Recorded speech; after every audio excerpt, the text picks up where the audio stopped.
Ukraine's president has sacked the commander-in-chief of the country's armed forces, Valerii Zaluzhnyi. It follows speculation about a rift between the president and Gen Zaluzhnyi, who has led Ukraine's war effort since the conflict began. Battle-hardened Gen Oleksandr Syrskyi was announced as his replacement in a presidential decree. It is the biggest change to Ukraine's military leadership since Russia's full-scale invasion in February 2022. President Volodymyr Zelensky said the high command needed to be renewed and that Gen Zaluzhnyi could remain on the team.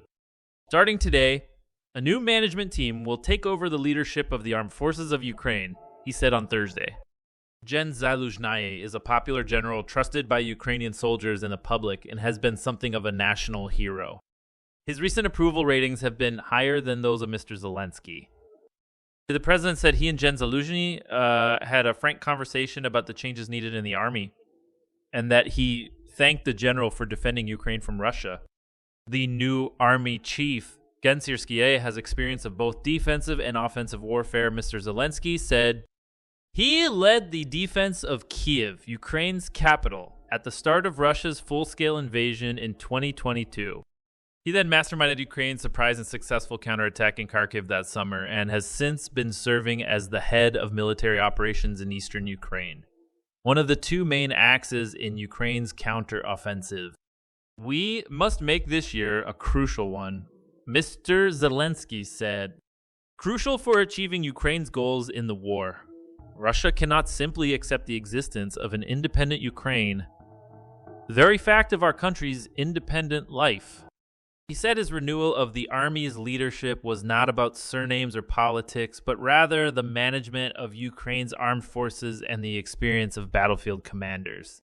The army's actions must become much more technologically advanced. The generalship must be reset, he added.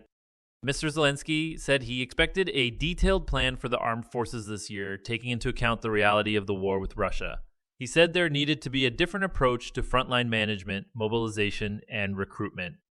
Mykola Podolyak, who was the advisor to the head of the president's office, said the move was needed to revise the tactics used in Ukraine's counteroffensive last year.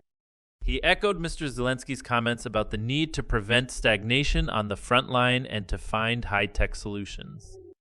But there has been mixed reaction so far to the announcement, with opposition MPS the first to criticize the shakeup.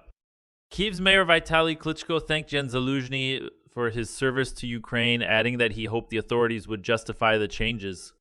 Alexei Honcharенko, an MP from the opposition party led by former President Petro Poroshenko, said the move was a huge mistake by the president. He said it would carry risks for the country, adding, "We will all have to pay for this mistake."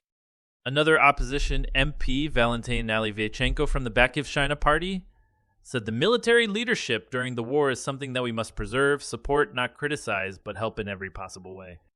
Ukraine's defense minister, Rustem Umerov, thanked Gen Zaluzhnyi in a statement, saying, General Valerii Zaluzhnyi had one of the most difficult tasks, to lead the armed forces of Ukraine during the Great War with Russia. But war does not remain the same. War changes and demands change. Battles 2022, 2023, and 2024 are three different realities. 2024 will bring new changes, for which we must be ready. New approaches, new strategies are needed. Today, a decision was made on the need to change the leadership of the armed forces of Ukraine. I am sincerely grateful to Valerii Fedorovich for all his achievements and victories.